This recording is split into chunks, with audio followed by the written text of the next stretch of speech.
سلام به همه، امیدوارم که حالتون خوب باشه و همه چیز عالی باشه. امروز من تو جزیره کیش هستم و یه ویدیوی خیلی جذاب رو برای شما آماده کردم. میخوام تمام جزیره کیش رو دور تا دور این جزیره زیبا رو به شما نشون بدم و توی هر محلی که هستم سعی میکنم یه سری توضیحات در مورد اون منطقه به شما بگم تا افرادی که به جزیره کیش سفر میکنن بتونن یه راهنمای خوب داشته باشن و دوستانی که خارج از ایران هستن و یا شرایط سفر به جزیره زیبای کیش رو ندارن با این جزیره آشنا بشن و از زیبایی‌هاش لذت ببرن. خب این جایی که من هستم شمال شرق جزیره حساب میشه. برای دوستانی که نمیدونن باید توضیح بدم که جزیره کیش به صورت بیضی هست و اینجا اگر بخوام دقیق بگم یه جورایی میشه شمال شرق جزیره. خب حالا شاید بپرسید که اینجا چه منطقه‌ایه و قراره من چه چیزی رو به شما نشون بدم. ببینید این منطقه‌ای که من دارم به شما نشون میدم و اون قایق‌های بسیار زیبایی که الان توی این هوای بسیار مطلوب و قشنگ دارید میبینید مربوط میشن به کلوب‌های تفریحی جزیره کیش.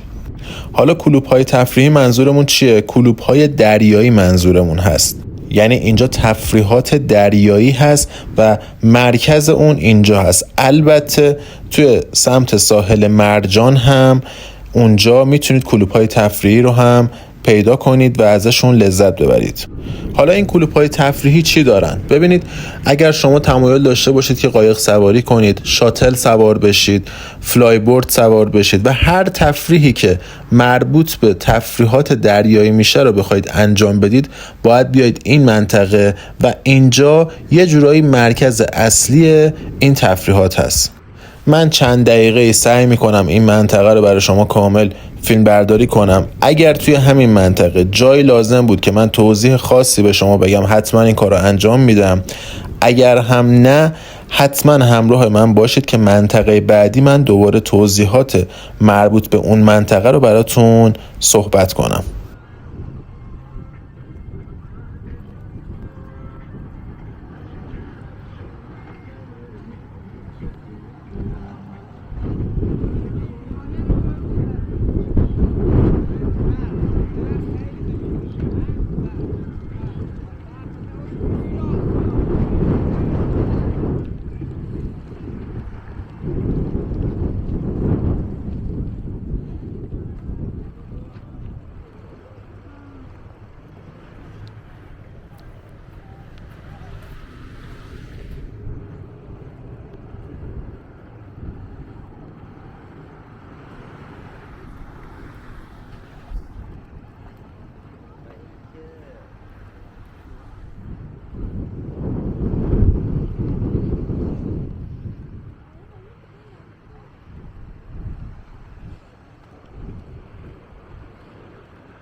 خب یه توضیحی که لازمه اینجا بدم، شاید این منطقه براتون سوال باشه که این دایره مانند چیه که الان روبروی منه. این منطقه بهش میگن آوای خلیج فارس. آوای خلیج فارس چیه؟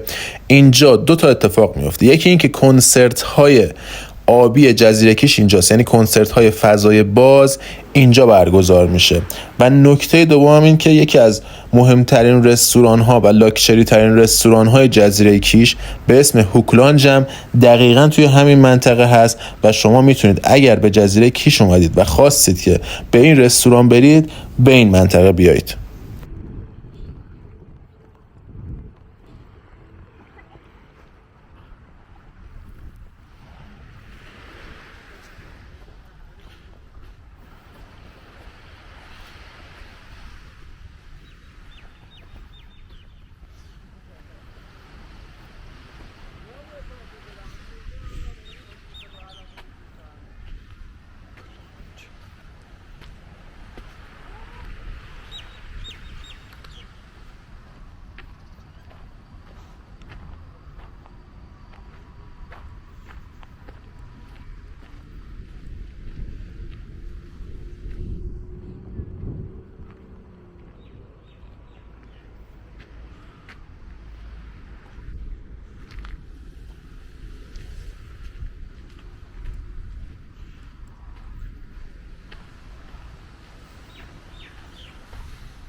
خب منطقه بعدی که میخوام به شما نشون بدم اسکله تفریحی کیش یا همون اسکله اصلی جزیره کیشه. من از منطقه قبلی که بودم یعنی آوای خلیج فارس و هوکلانج حدوداً 1 کیلومتر فاصله دارم و 1 کیلومتر به سمت راست اومدم و یه جورایی دیگه دارم به شرق جزیره وارد میشم. این روبروی منم اسکله اصلی جزیره کیش هست، اسکله‌ای که اکثر مسافرها و تمام مسافرانی که به جزیره کیش میان باش آشنا هستن و اینجا شما میتونید قدم بزنید و از دریای بسیار زیبا لذت ببرید و همین که میتونید کشتی هایی که اینجا هستن و قایق های تفریحی که اینجا هستن و مسافران رو سوار میکنن و کف شیشه‌ای دارن که باعث میشه دریا به صورت کامل دیده بشه رو اینجا سوار بشید.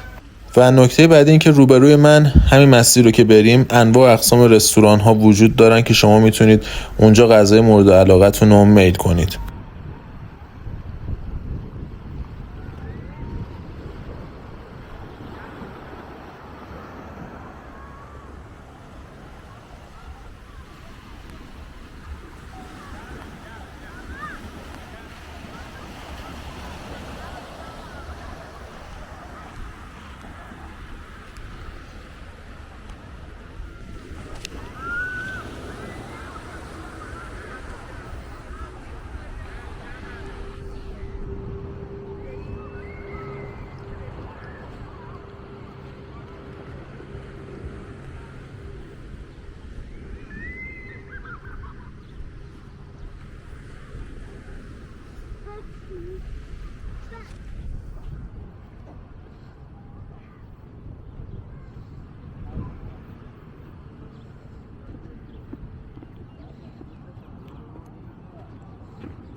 کجا اینجا صندلی نیست که حالا واسه ما خشنی میشه.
خب منطقه بعدی که میخوام به شما نشون بدم، حدوداً دوباره 1 کیلومتر به جلوتر اومدم و 1 کیلومتر از اسکله تفریحی به راست جزیره حرکت کردم و این منطقه یه جورایی کیشوندا اینجا رو خوب میشناسن، معروفه به کافه تهرون و کیبل اسکی که اینجا کافه تهرون یکی از معروف ترین کافه های جزیره کیش هست و از طرفی کیبل اسکی هم محلی هستش که شما افرادی که به ورزش کیبل آشنایی دارن و تمایل دارن که این ورزش رو انجام بدن به این منطقه میان. چند دقیقه هم بذارید این منطقه رو کامل به شما نشون بدم.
خب منطقه بعدی که الان داخلش هستیم ساحل مرجان هست. ساحل مرجان رو مسافرها خوب میشناسن چون ساحل بسیار زیبایی هست و توی این مسیر انواع و اقسام رستوران ها و مکان های تفریحی وجود داره که افرادی که به اینجا میان میتونن ازش استفاده کنن. و 2 تا نکته مهم اینجا هست، یکی این که بازار مرجان تو این منطقه قرار داره و دوم این که یکی از معروف ترین فودکورت های جزیره کیش یعنی فودلند هم توی این منطقه است.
هرچی که یا آبونه بود افتاد.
خوردم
خب منطقه هم که دیگه دارم کم کم واردش میشم معروف به منطقه مارینا و اون برج هایی که سمت راست تصویر دارید میبینید به برج دوقلو معروف هست و شاید بتونیم بگیم یکی از گرونترین برج های جزیره کیش همین برج دوقلو هست که ویوی بسیار زیبایی از خلیج فارس داره و تو منطقه هستش که یکی از گرونترین مناطق جزیره کیش حساب میشه.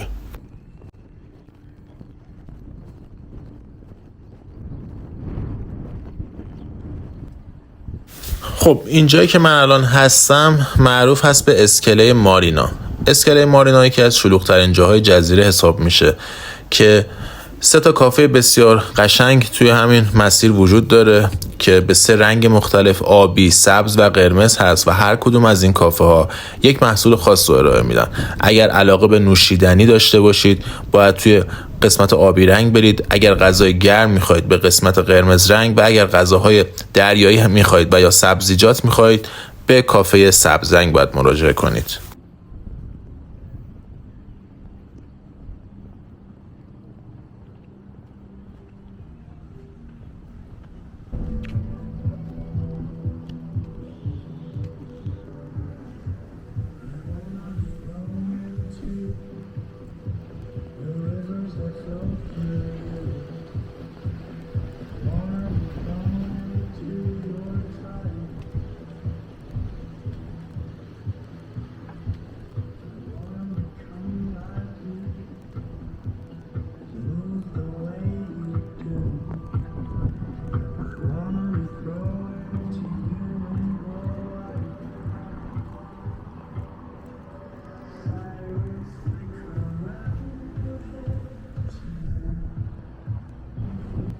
خب من برای اینکه ویدیو طولانی تر نشه یکم جلوتر اومدم و تو همین منطقه مارینا یکی دیگه از رستوران های معروف جزیره کیش به اسم رستوران مارینا سمت چپ تصویر که دارید میبینید همینجاست.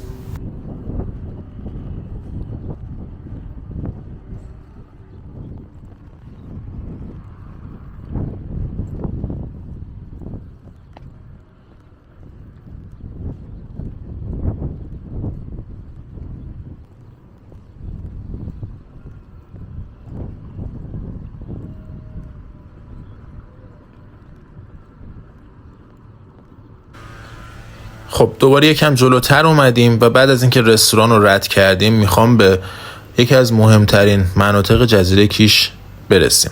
اینجا پارکینگ قایق‌ها و یات‌های هستش که توی جزیره کیش وجود داره و افرادی که حالا یات‌های شخصی دارن و یا اگر مسافرانی که تمایل دارن که یات اجاره کنن باید به این منطقه بیان که من سعی میکنم یه ویوی قشنگی از اینجا به شما نشون بدم.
خب حالا اومدیم به کجا؟ به جنوب غرب جزیره و یه جورایی اینجا به منطقه صفین و یا عرب‌ها و یا نوبنیاد معروفه. توی این منطقه میخوام یکی از معروفترین و شاید بتونم به شما بگم گرونترین هتل جزیره کیشو به شما نشون بدم به اسم هتل تورنج. هتل تورنج اولین هتل آبی ایران حساب میشه که این هتل به سبک هتل‌های مالدیو بر روی آب ساخته شده. اگر دوست داشته باشید که توی این هتل اقامت داشته باشید، باید بهتون بگم که اینجا آرامش منحصر به فردی داره و من تجربه اقامت توی این هتل رو نداشتم. اما اگر سلیقه شما همچین هتلی هست، حتما به این منطقه بیاید و از بودن اینجا لذت ببرید. یک نکته مثبتش اینه که اینجا آرامش خاص خودشو داره و غروب جزیره کیش رو هم میتونید از داخل اتاقهای همین هتل نگاه کنید. به نظر من هتل بسیار شیکیه، هتلیه که حتما اگر از لحاظ بودجه‌تون میتونید از پسش بر بیاید، حتما به این منطقه بیاید و به این هتل سر بزنید. چند دقیقه ای رو هم اینجا فیلم برداری میکنم تا بعدش بریم به مرحله بعد و منطقه بعدی.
خب دیگه داریم کم کم از هتل تورنج و از این منطقه خارج میشیم. روبروی من همونطور که بهتون گفته بودم غروب آفتاب بسیار زیبایی وجود داره که شما میتونید حتی اگر تمایلی ندارید که به هتل بیاید و داخل هتل اقامت داشته باشید به این منطقه بیاید و هم از ویوی هتل و هم از این ویو بسیار زیبای طبیعت بسیار قشنگ و اون آفتاب زیبا لذت ببرید.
خب حالا ما یکم جلوتر اومدیم از منطقه تورنج و میخوام کم کم به جنوب جزیره برم و منطقه کلبهور و کشتی یونانی رو به شما نشون بدم.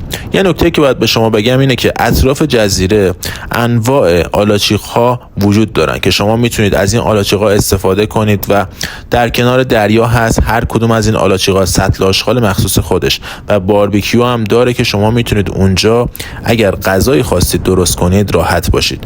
امروز هم که میبینید جمعیت زیادی این منطقه هست. سعی میکنم یه ویدیو هم از این جمعیت بگیرم که ما هم از بودن در کنار این جمعیت لذت ببریم. با هم باشید.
خب کم کم داریم میرسیم به منطقه کلبهور. دوباره جلوتر اومدیم و میخوایم منطقه کلبهور رو به شما نشون بدم. کلبهور یکی از بکرترین نقاط جزیره حساب میشه، از لحاظ دریایی بگیر تا از لحاظ اینکه شما میتونید غروب بسیار زیبای جزیره کیش رو اینجا تماشا کنید. من خودم منطقه کلبهور رو خیلی دوست دارم و به نظر من یکی از نقاطی هستش که شاید واقعا بتونیم به عنوان بکرترین جای جزیره بهش لقب بدیم.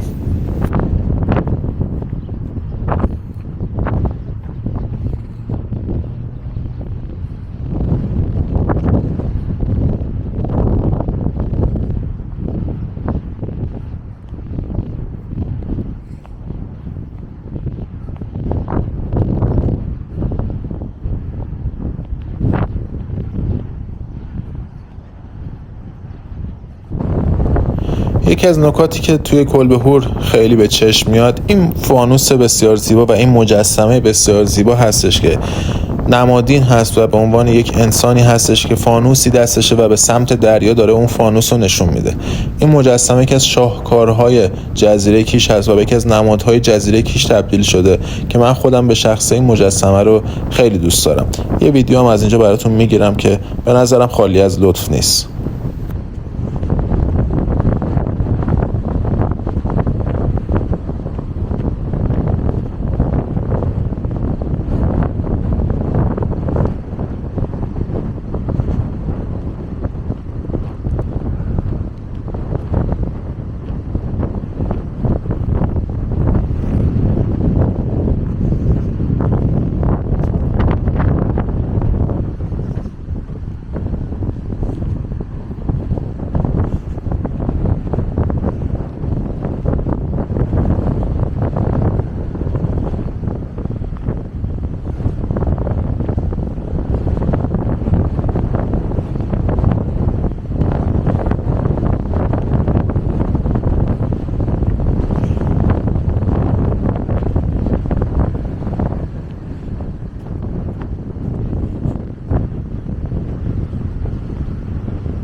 خب حالا یه روز دیگه هست و من میخوام به شما منطقه عرب ها رو نشون بدم. منطقه عرب ها شمال غرب جزیره هست و اینجا ساکنین بومیای خاص خودش رو داره و افرادی که اینجا زندگی میکنن اکثرا عرب هستن. اینجا دو تا بازار خیلی مهم هم وجود داره، بازار دیپلمات و بازار عرب ها، که شما میتونید اگر به جزیره کیش اومدید به این منطقه بیاید و از این بازارها هم خرید کنید. چند دقیقه هم این منطقه رو فیلم برداری میکنم تا بریم به منطقه بعدی.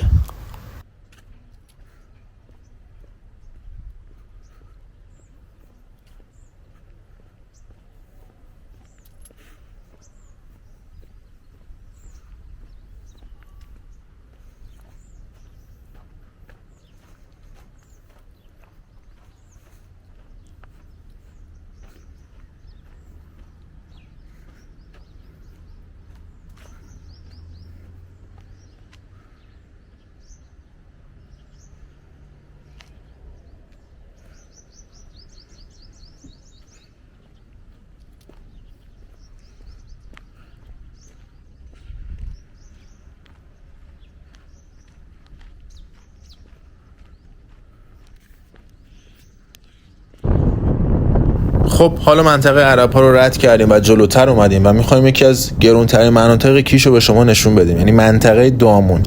روبروی من همونطور که می‌بینید این برج هایی که اینجا وجود دارن مربوط میشن به برج هایی که توی محله دامون هستن. توی محله دامون قیمت خونه ها خیلی بالاست و به هر حال افرادی که دوست دارن اینجا زندگی بکنن باید هزینه زیادی پرداخت کنن.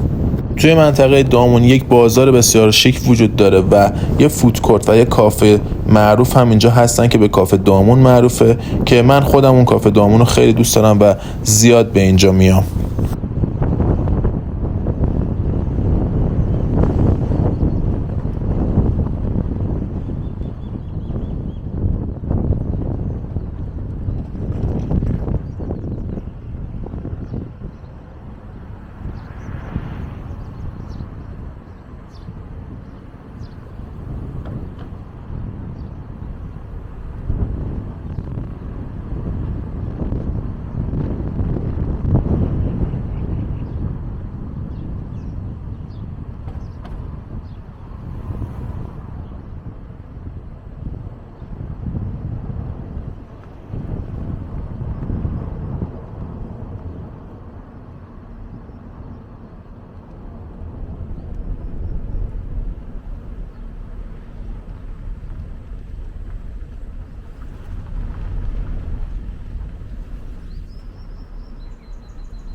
خب اینجا هم که میخوام به شما نشون بدم اسکله دامون هست و من یکم جلوتر اومدم. این چند ثانیه هم با من ببینید تا کم کم بریم به محله بعد و منطقه بعد.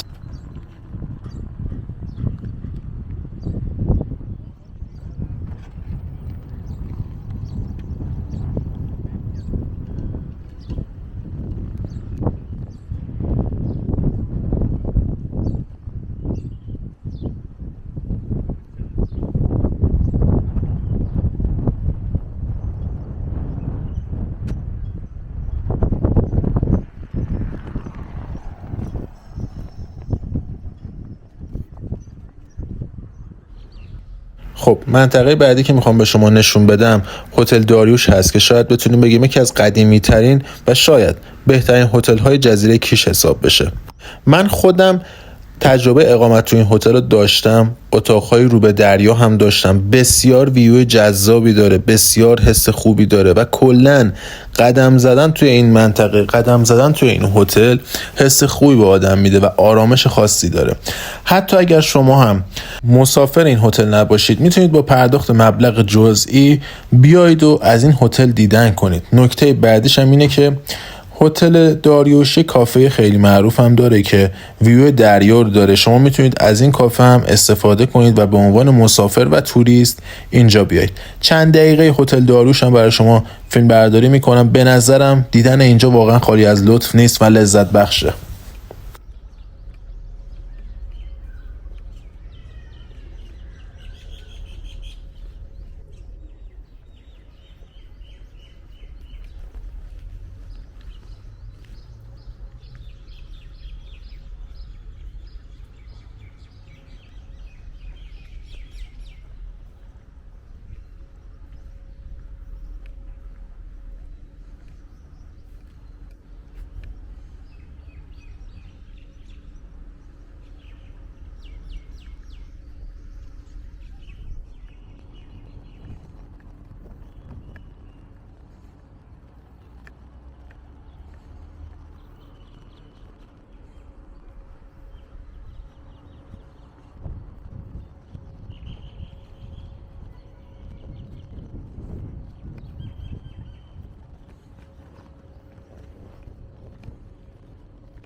خب منطقه بعدی که میخوام به شما نشون بدم منطقه کشتی یونانی هست.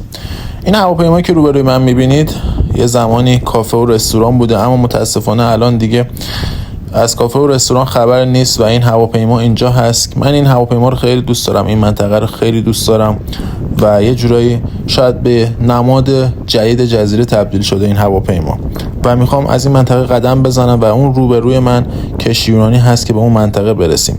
با من همراه باشید که چند دقیقه رو همینجا براتون فیلم برداری کنم. البته شما میتونید ویدیوی کامل کشتی یونانی رو که من براتون قبلا آپلود کردم تماشا کنید. توضیحات کامل کشتی رو برای شما اونجا انجام دادم، مفصل صحبت کردم که داستان به گل نشستن کشتی یونانی چی بوده. حالا چند دقیقه هم اینجا براتون فیلم برداری میکنم، بعدش هم میریم به منطقه بعدی.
خب اینجا هم ساحل پدیده هست. اون ساختمونی که رو من دیدید رستوران کف شیشه جزیره کیش هست. من تجربه غذا خوردن تو این رستوران رو دارم. البته الان داره ساخت و ساز انجام میشه، فکر میکنم میخوان تعمیراتی انجام بدن.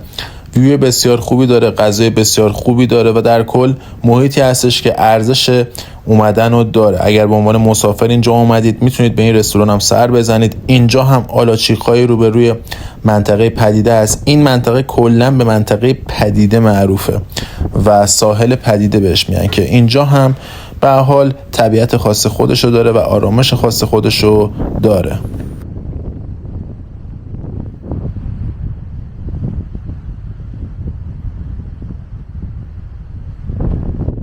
خب منطقه بعدی که میخوام به شما نشون بدم یه منطقه محافظت شده است. این منطقه محافظت شده لاک‌پشت‌ها است. یعنی لاک‌پشت‌ها برای تخم گذاری معمولا به این منطقه میان و دیگه به این منطقه عادت کردن و هیچ کس حق نداره که به این منطقه بیاد. انسان‌ها حق ندارن به اینجا بیان. این منطقه کاملا محافظت شده است. همونطور که میبینید حصار داره. حتی اگر لاک‌پشت‌ها هر جای جزیره تخم گذاری کنن، مسئولین این منطقه تخم‌ها رو به این منطقه میارن که کاملا امن باشه و مشکلی براش پیش نیاد. چند دقیقه هم اینجا فیلم برداری میکنم و بریم به مرحله بعدی.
خب این منطقه هم منطقه سیمرغ هست. ساحل سیمرغ اینجا معروفه، ساحل بسیار بکری داره، ساحل شنی هست که یعنی حتی شما نیازی نداری که دمپایی به پات کنی و یا کفش مخصوص داشته باشی به آب بری. البته معمولا توی جزیره کیش اگر بخواید شنا کنید حتما باید یه دمپایی و یا کفشای مخصوص دریا رو داشته باشید، به این دلیل که اینجا یه موجود هست به اسم توتیا که به صورت تیغ تیغ هست و ممکنه داخل پاتون بره و 1001 آسیب به شما بزنه. البته نه آسیب جدی، اما درد داره و برای بیرون آوردن تیغ ها باید حتما یا بیمارستان برید و یا خودتون با سختی اون تیغ ها رو بیرون بیارید. پس به خاطر همین اگر خواستید تو جزیره کیش شنا کنید حتما دمپایی و یا کفش مخصوص داشته باشید.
اینجا همون ادامه ساحل سیمرغ هست که اینجا هم وسایل بازی کودکان وجود داره و هم وسایل ورزشی برای افرادی که قصد ورزش کردن دارن و روبرو هم که دریا هست با این منظره بسیار زیبا که بهتون پیشنهاد میکنم اگر کیش اومدید اینجا هم سری بزنید، مطمئنم براتون لذت بخشه.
خب منطقه بعدی که من اینجا هستم به دهکده ساحلی معروف هست.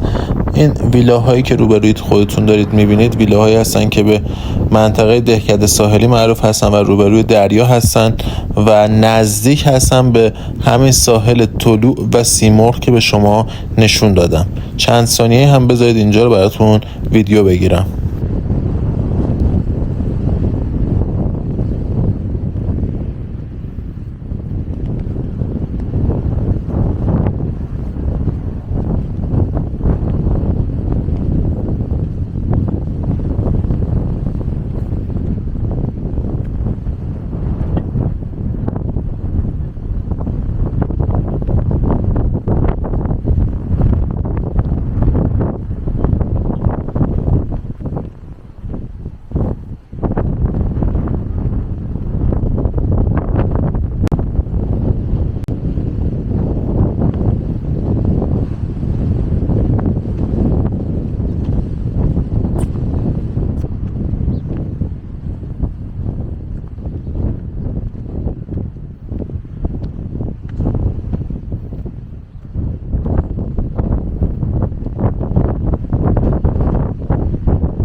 این منطقه هم پارک آبی جزیره کیش هست که بهش میگن پارک آبی اوشن که به نظر من پارک آبی خوبیه. حتما اگر به جزیره کیش اومدید میتونید تجربه پارک آبی رو هم اینجا داشته باشید.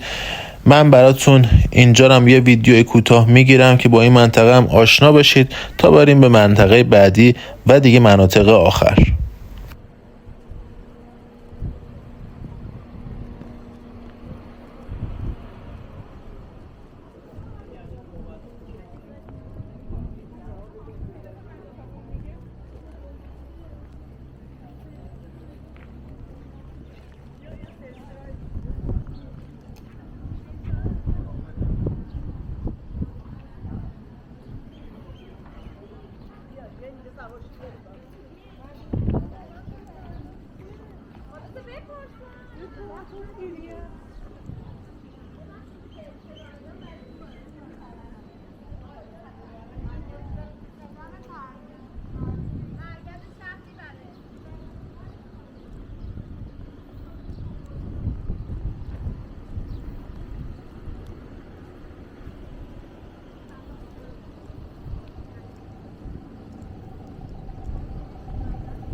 این منطقه هم حد فاصله بین کلبهور و کشتی یونانی هست که شما میتونید پیاده اینجا قدم بزنید و از کشتی یونانی تا کلبهور مسیر خاصی نیست، ساحل بسیار خوبی داره. و الان میخوام سمت راست تصویر اون ساختمونی که دارید میبینید هتلی هستش که قراره به زودی افتتاح بشه و شاید بهش بگیم که یکی از لوکس ترین هتل های جزیره کیش خواهد شد. بسیار هتل بزرگ و مجهزی هست، چندین سال هست که داره ساخته میشه و دیگه آخراش هست و به زودی افتتاح میشه.